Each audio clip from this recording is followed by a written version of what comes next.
una sinfonía de alabanzas para Dios.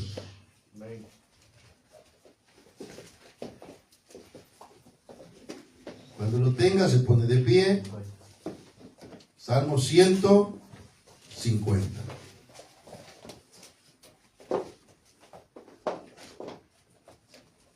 Lo leemos honrando al Padre, Hijo y Espíritu Santo. ¿Lo tenemos? Dice: alabad a Dios en su santuario. Alabadle en la magnificencia de su firmamento. Hermano, no. ¿Qué sigue diciendo? Alabadle por sus proezas. Alabadle conforme a la muchedumbre de su grandeza. Alabadle a son de bocina. Alabadle con salterio y arpa. Alabadle con pandero y danza. Alabadle con cuerdas y flautas. Alabadle con címbalos resonantes. Alabadle con címbalos de júbilo. Versículo 6 dice: todo lo que respira, alabe a Jehová. Aleluya. Cierre sus ojitos. Señor Jesús, te damos gracias, Señor, porque nos has permitido leer tu palabra. Señor, esa palabra que tiene vida. Oh Dios eterno, permite, Señor, que podamos comprender y entender el mensaje en ella, Señor, para cada uno de nosotros. Queremos, Señor, edificar este pueblo que cuesta tu sangre preciosa, Dios. Permite, Señor, que al hablar, Señor, puedan salir palabras de edificación, palabras de enseñanza y exhortación para tu pueblo, Señor, para que podamos mejorar en el caminar, Señor, que llevamos hacia la patria celestial. En el nombre de Jesús, oh Dios eterno, permíteme darme a entender, Señor, con tu palabra. En el nombre de Jesús. Amén, Señor, y amén. Gloria a Dios. Tome su asiento. El tema es una sinfonía de alabanzas. ¿Para quién? Para Dios. La palabra, hermano, sinfonía, quizás ya la hemos oído, o hasta quizás en este momento estamos sacando ideas que podría ser la sinfonía, pero buscándola a través del diccionario de la Real Academia de la Lengua para el habla hispana, que es el diccionario de la Real Academia Española, la palabra sinfonía, hermanos, dice que es la unión, oiga bien lo que significa sinfonía, unión armónica de instrumentos y voces, todas en un mismo acorde.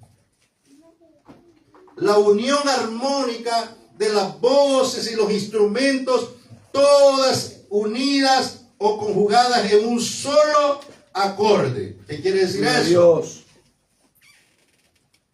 Que los instrumentos y las voces puedan sonar todas, ni una muy alta, ni muy baja, ni una desentonada, ni una malentonada. Eso quiere decir sinfonía, o sea que todo funcione de acuerdo. Si el hermano está cantando en do, el instrumento debe ir en la nota do. Eso es sinfonía. Y todos los instrumentos en una misma voz. Y me viene a mí la mente, hermanos, al oír esos grandes voces de orquestas sinfónicas. Bueno, en nuestro país hace poco he visto que están dándole mucho auge a una famosa orquesta que le llaman la Orquesta Sinfónica de El Salvador, donde hay violines, hay saxofones, hay trompetas, hay de aquellos violones, hay tambores, hay platillos, hay panderos y de todo, y ahí todo va de acuerdo. Hermanos, en el cielo hay una orquesta celestial. ¿Cuánto lo creen? Amén. Ahí en el cielo hay voces perfectas. Ahí en el cielo la Biblia nos cuenta que hay ciertos instrumentos. Gloria a Dios. En la revelación del Apocalipsis encontramos algunos instrumentos que se describen allá.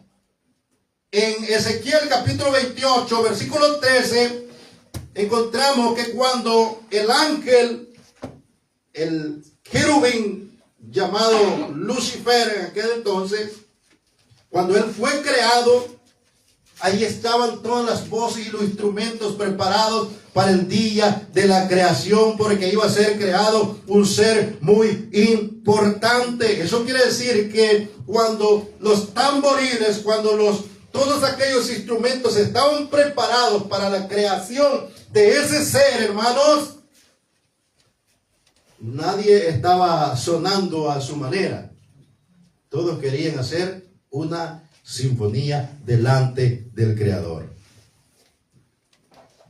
En el libro de los Salmos, nosotros encontramos 150 capítulos conocidos como los Salmos. Pero aquí en el Salmo número 150 encontramos el cierre de ese hermoso libro con el versículo 6. ¿Y cómo termina diciendo? ¿Cómo se cierra el libro del Salmos? Todo lo que respire debe alabar a Jehová.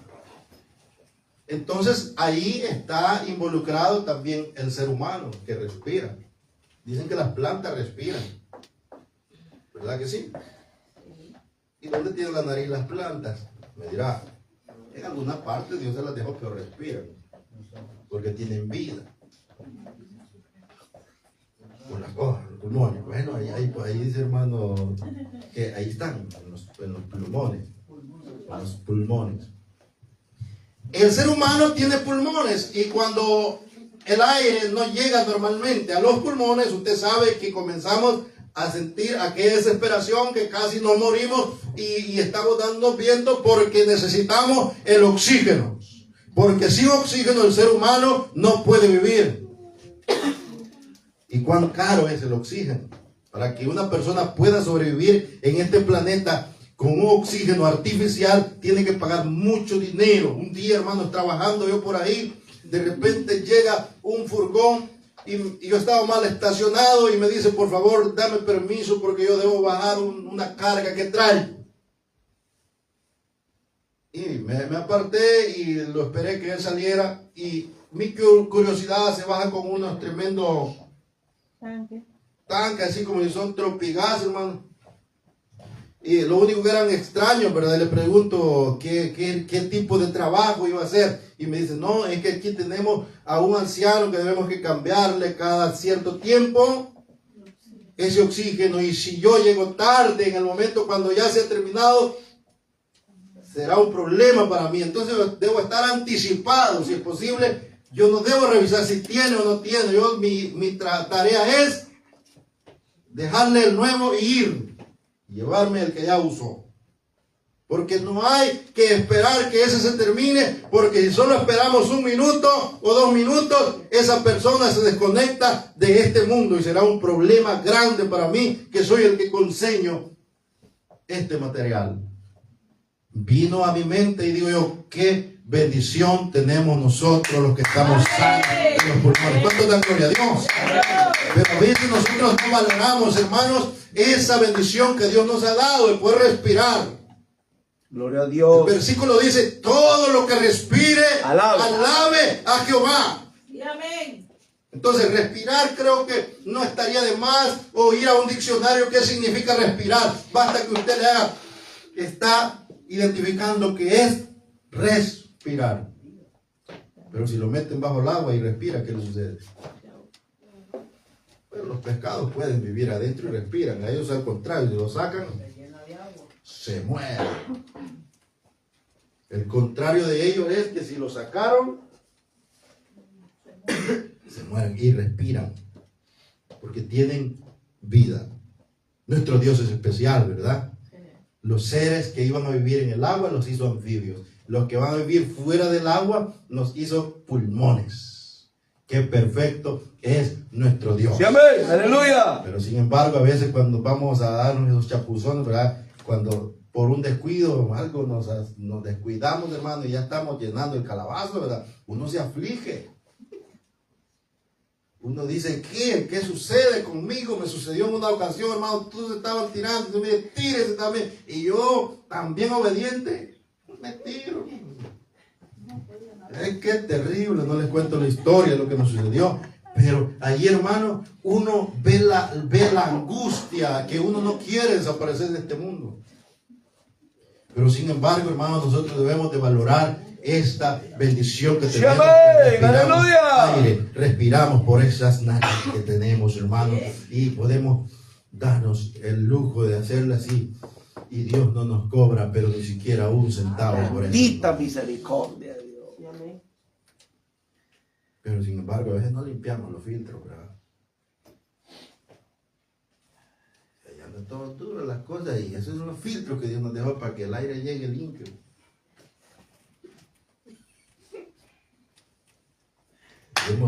Alábalo. Siempre el aire. Aleluya. ¿Alaban a Dios o no lo alaban? Dios es perfecto, hermano. Dios es perfecto. Aquí, hermanos, en el Salmo, nosotros encontramos que para que podamos dar esta sinfonía de alabanza, por supuesto, alabanza, ¿qué significa la palabra alabar? ¿Alguien sabe? Dar alabanza a Dios, ¿qué significa? Exaltar. La palabra alabanza es expresar, oiga bien, en primer lugar, reverencia, gratitud y adoración a la inmensa grandeza de Dios. Gloria a Jesús. Cantar no es alabanza, es parte de la alabanza. Cuando se canta con el entendimiento. Porque cantar, canta cualquiera. ¿Sí? Tantos artistas hay en el mundo que cantan, pero no todos alaban a Dios. Amén. ¿Me estoy explicando? La alabanza que Dios merece tampoco se mide por... Esta alabanza es muy grande, tiene 15 estrofas, ¿no? 4 o 5 palabras puede tener, pero si las dice con entendimiento y reverencia a la grandeza de Dios, amén, es una alabanza. Gloria a Dios. Amén. ¿Cuántas veces hemos cantado y no hemos alabado? ¿Cuántas veces hemos cantado grandes canciones de coro, pero sin alabar a Dios, porque no lo hacemos con reverencia delante de Dios? La exaltación a Dios debe ser siempre acompañada, o la base de ella debe ser siempre la reverencia a nuestro Dios. Bendito Dios. ¿Y qué es reverencia? Hacerlo con mucho respeto delante de la grandeza de nuestro Gloria a Dios. En el versículo 1 nosotros encontramos el escenario de esta alabanza. ¿Qué es un escenario? Hermano Néstor, ¿qué es un escenario? La palabra escenario. ¿Qué tiene usted en su mentalidad cuando le decimos escenario? Un lugar específico donde se va a hacer un acto. Oiga, es un lugar específico donde se va a hacer un acto. Y ve el lugar específico que el salmista está describiendo en el versículo 1. Dice, alabad a Dios en su santuario. Bendito Dios. Ese es el escenario de la alabanza. En su santuario y en la magnificencia de su firmamento. El santuario en el Antiguo Testamento para los judíos era el tabernáculo de Dios en el desierto, más tarde en Silo, y después no era solo el tabernáculo, sino que Salomón, en la gran sabiduría que Dios le dio, ahí edificó un templo para Jehová. Gloria a Dios. Y ese se convirtió en el escenario para los judíos, el escenario de la alabanza para nuestro Dios. Vea lo que dice el Salmo 122:1. El Salmo 122:1 expresa cómo se sentía el salmista cuando le decían que fueran al escenario de la alabanza. Cristo Jesús. No sé cómo se siente usted cuando lo invitan a alabar a Dios. ¿Qué le cree? Pónganse de pie, vamos a cantar la alabanza. Ya pararnos otra vez. Desde ahí ya arruinó la alabanza para Dios. Porque el momento de la alabanza a Dios, sin que se lo pidamos, usted tiene que aplaudir, usted tiene que alegrarse, porque está haciéndolo para nuestro Dios. Gloria a Dios. ¿Qué dice el versículo 1? Yo me alegré con los que me decían. Oiga, dice, los que me decían a la casa de Jehová iremos. ¿Y cuál es la casa de Jehová? Ahí sigue diciendo. Nuestros pies. Nuestros pies, dice, estuvieron, ese era para los judíos, hermanos, reverentes. Estar dentro del templo era un privilegio. ¿Sabe por qué? Porque no todos podían ir. No todos podían ir ahí. Porque era tan grande la multitud que a algunos les tocaba quedarse fuera. Y se alegraban con solo ver desde el Monte de los Olivos la ciudad santa. Se alegraban con solo ver desde el Monte de los Olivos el templo de Jehová. Nuestros pies, dice, estuvieron dentro de tus puertas, oh Jerusalén. O sea, no alcanzaba a llegar al templo.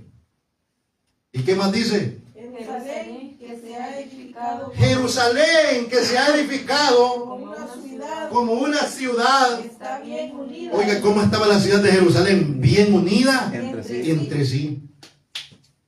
¿Y qué dice? Y allá subieron las tribus. Allá subieron las 12 tribus. Las tribus de Jab. Conforme al testimonio dado a Israel. Conforme al testimonio que se le dio a Israel. Para alabar. Oiga, ¿para qué venían las 12 tribus? Para alabar el nombre de ¿quién? De Jehová. De Jehová. ¿Usted cree que ellos iban irreverentemente a ese lugar? Iban con reverencia.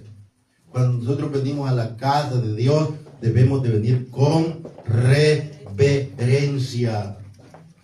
Desde el primer minuto que entramos a la adoración hasta el último minuto que se termina. Que bueno, hermano, Dios les bendiga, cantamos el coro de despedida. Reverencia total.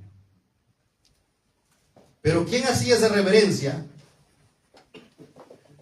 Todas las tribus. ¿Y qué más dice?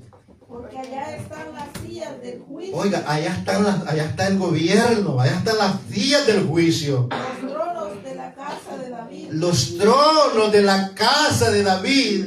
Pedir por la paz de Jerusalén. Pidan por la paz de Jerusalén. Sean prosperados los que te aman. Sean prosperados los que te aman. Hermanos, amar ese lugar era el escenario de la alabanza para Dios. Hubo un tiempo cuando Jerusalén fue incendiada por Nabucodonosor. Época que está hablando el rey David, está hablando del año 1000 antes de Cristo, en la época de su reinado. Del reinado, de la época de oro de Jerusalén, la época de oro del reinado de Israel, hermanos. Pero el descuido hizo que muchos reyes ya no alabaran a Dios, sino que metieron ídolos dentro de la misma casa de Dios. Y se descuidó el pueblo y ya no alababan a Dios, estaban alabando a otros dioses. Y como Dios es fuerte y celoso, ¿cuántos creen eso? Amén, gloria a Dios. Cuando nosotros quitamos la mirada de nuestro Dios para alabar y exaltar a nuestro Dios y damos más reverencia a otras cosas, Dios tomará en cuenta ese pecado y comenzará a actuar, y en su momento llegará el castigo de Dios. Los judíos tuvieron que pecar delante de Dios y Dios puso su reglamento. Más tarde, los asirios llevan cautivo al reino del norte y se cree que de ahí, del reino del norte, el imperio asirio, para no dejar sola la tierra de Israel, llevó a otras personas de otros países y los hizo que se mezclaran con los judíos, los pocos judíos que quedaban ahí. Y de ahí es donde nace una mezcla de creencias de judíos y extranjeros y comienzan a fundarse los precursores de la famosa religión que en tiempos de Jesús se le conocía como los samaritanos. Y hasta el tiempo de hoy, observando algunos documentales, hay algunos pocos personas que siguen esa religión llamada los samaritanos. Y Jesús, cuando viene, se tiene que encontrar en una entrevista con una mujer conocida como la mujer de Samaria, y ahí encuentra una situación. Vea hasta qué tiempo, hermanos, cuando Jesús viene a la tierra de Israel, platica con la mujer en Samaria. Juan capítulo 4, en el versículo 21, Jesús mismo le dice: vuestros padres, oiga bien, dicen que adoraron en este monte. Porque los samaritanos no querían ir a Jerusalén, porque un rey llamado Jeroboam prohibió que los del reino del norte fueran a adorar a Jerusalén. Y después los samaritanos adoptaron ese ambiente de adoración, de ya no congregarse en Jerusalén, sino que adoraban en un monte conocido como el monte Gerizim. Vean lo que dice San Juan capítulo 4, versículo 21. Jesús le dijo, mujer, créeme que la hora viene cuando ni en este monte ni en Jerusalén, o sea, ni en este monte ni en Jerusalén adoraréis al Padre. Y ahí va el versículo más hermoso de la Biblia, que dice: vosotros adoráis lo que no sabéis. Nosotros adoramos lo que sabemos. Porque la salvación, oiga lo que dice, viene de quién? De los judíos. Un judío murió por nosotros. Amén. Pero ¿qué más dice? Mas la hora viene. Y ahora es cuando. Oiga, ahora es cuando. Como dice hermana Lea. ¿Cómo dice? Estamos en el culto. Ahora es cuando los verdaderos adoradores adorarán al Padre en espíritu y en verdad. Porque también el Padre, tales adoradores dice, busca que le adoren.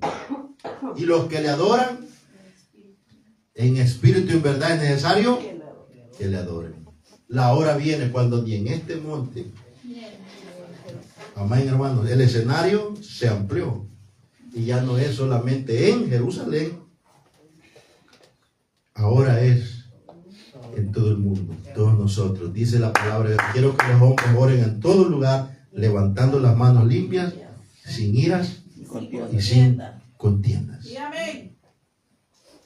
Para poder tener sinfonía, no hablemos de instrumentos. Porque hermano Joel no es un tambor, no es una guitarra, no. Él es un instrumento para la gloria de Cristo. Amén, amén. El hermano es otro instrumento para la gloria de Cristo. Y ahora, como instrumentos, nos debemos de unir. ¡Gloria a Dios! Para dar una alabanza sinfónica a nuestro Dios. Y esta unión no la vamos a conseguir así nomás, ¿verdad que no? Por eso dice que necesitamos el Espíritu en nuestras vidas. Así dice ahí, que los que le adoran en espíritu es necesario que le adoren. O sea, la alabanza debe ser unida siempre o dirigida por el Espíritu Santo. Y así vamos a darle a Dios siempre una alabanza.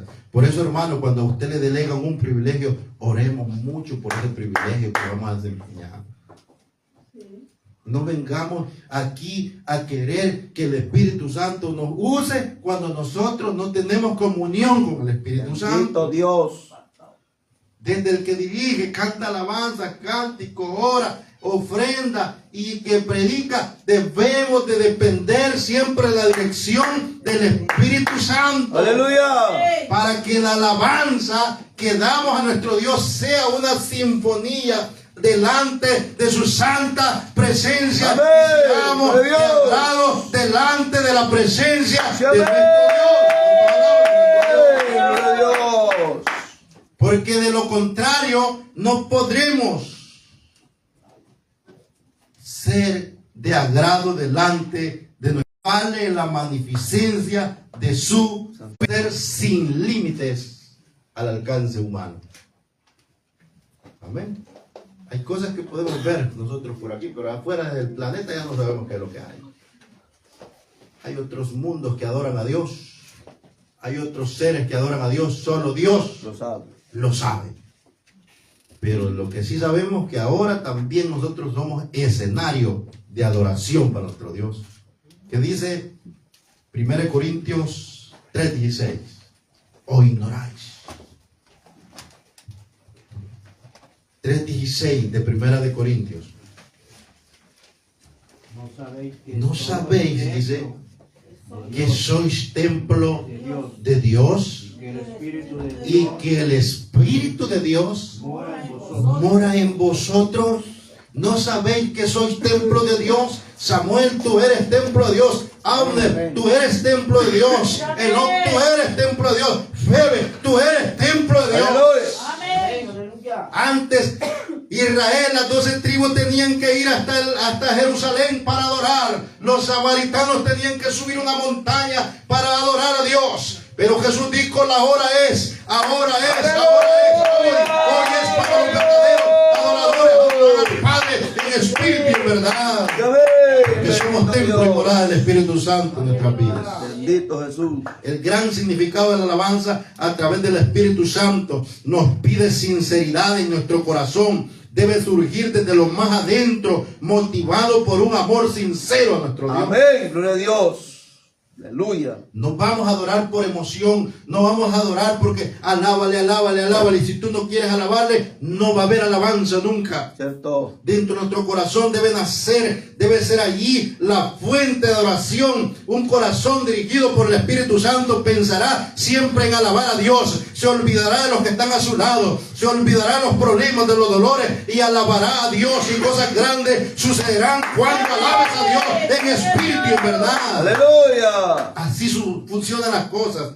El Espíritu Santo acciona en nosotros. La alabanza fluye del Espíritu conquistando todo nuestro ser. Porque ahí se origina el centro de alabanza en tu espíritu conquistado e inundado por la presencia de Dios. Amén. ¿Sabe que el Espíritu tiene tres partes? Emoción, tiene devoción, conciencia y tiene también intuición.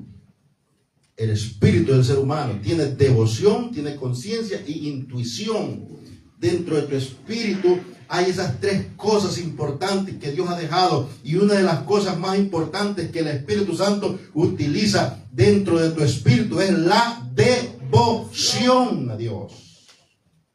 Cuando hay devoción en tu corazón, tú dejas el teléfono un momento y abres la Biblia y comienzas a leerla. Bendito Dios. Cuando hay devoción en tu corazón, tú te olvidas un momento de muchas cosas y doblas rodillas y sabes que solo ahí vas a encontrar respuesta. Amén. Eso es alabanza, aún en cualquier lugar. Porque no solo cuando vienes aquí es alabar a Dios, lo vamos a alabar en todo momento. Porque somos templo y morada del Espíritu Santo de nuestro Dios. ¿Cuántos alaban al Señor? La adoración debe de ser con lógica. Romanos 12:1. Bendito Dios. Culto racional. Romanos 12:1 nos enseña que la alabanza debe tener lógica, tiene que tener razón. Así que hermanos míos, os ruego por las misericordias de Dios, que presentéis vuestros cuerpos en sacrificio vivo. Oiga, ese cuerpo debe estar santo, agradable a Dios, que es, dice, vuestro culto racional. La palabra racional tiene que tener criterio, tiene que tener lógica, tiene que tener razón de ser, o tiene que tener estudio. ¿Por qué lo estoy haciendo? Sí, amén. Así es. Eso es. Tiene que tener sentido las cosas que hacemos, hermano. La alabanza tiene que tener lógica para Dios. No es solo por hacer la bulla. Bendito ¿Verdad que no? Cordero. Los que fueron al estadio saben, ¿verdad? Ah, grita a lo que sale.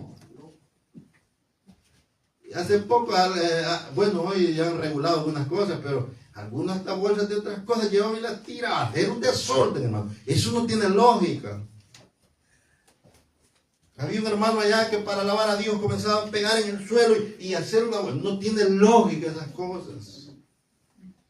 Solamente los profetas de Baal, cuando estaban con Elías, ¿verdad? Dicen que hacían de todo por tal de que les oyera.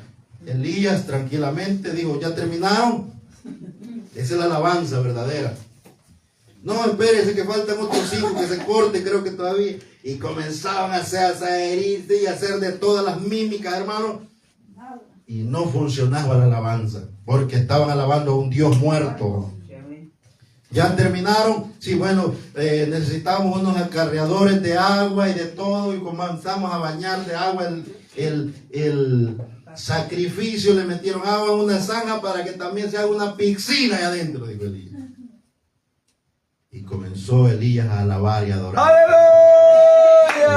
El fuego en la presencia de Dios estaba consumiendo el altar. Aleluya. Bendito Dios. La alabanza tiene que tener lógica. Sí, amén. Elías, ¿por qué lo hizo? Nosotros no vamos a ir a tener una manguera y llenar de agua aquí, no. ¿Por qué lo hizo? Para demostrar que el Dios que nosotros tenemos, Él tiene poder aún sobre las aguas, Sí, amén. aún sobre los vientos, aún en todo problema. Dios se manifestará cuando lo invocamos con razón. Y las cosas sucederán. Amén. Razones de la alabanza, por sus proezas. Amén. Me dice, Bendito ¿verdad? Dios. Alabarle por sus proezas, alabarle conforme a la muchedumbre de su grandeza. Y ahí están los instrumentos como se le alababa en el templo. Tiempo no alcanza, pero las proezas de Dios son infinitas. Sí, amén. Para los judíos, hablar de proezas para ellos, rapidito decían, hombre, Dios partió el mar, hizo que mis padres comieran en el desierto por 40 años. Nos ha dado victoria, de hecho tantas cosas. Esas eran proezas para ellos. Pero para nosotros, ¿qué tipo de proezas ha hecho Dios? Con solo que estemos aquí, por su misericordia, Dios nos ha dado la salvación. Y esa es una gran proeza, por la cual nosotros debemos de alabarle y valorar el sacrificio que Cristo hizo en la cruz del Calvario. Dios les bendiga. ¡Aleluya! ¡Dios! ¡Alábalo!